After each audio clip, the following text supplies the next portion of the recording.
Comment l'islam est-il arrivé en Afrique? L'histoire de l'islam sur le continent africain débute au 7e siècle, lorsque des commerçants arabes commencent à traverser le désert du Sahara. Ces échanges n'étaient pas uniquement commerciaux, ils sont également devenus des vecteurs de croyances. Les commerçants, en quête de routes et de nouvelles opportunités, ont introduit les principes de l'islam dans des zones comme le Mali et le Ghana, des régions prospères du commerce transsaharien.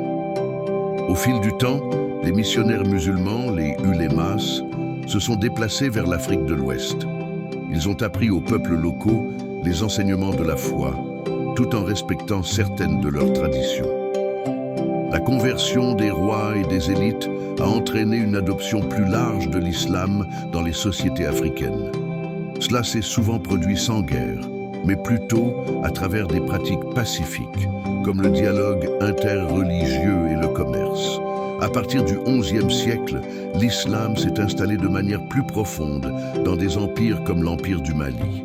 La ville de Tombouctou est devenue un centre important d'enseignement et de culture, attirant des érudits de tout le monde islamique. Les mosquées, comme la célèbre mosquée de Djenné, sont des témoins de cette période. L'impact de l'islam en Afrique a été colossal.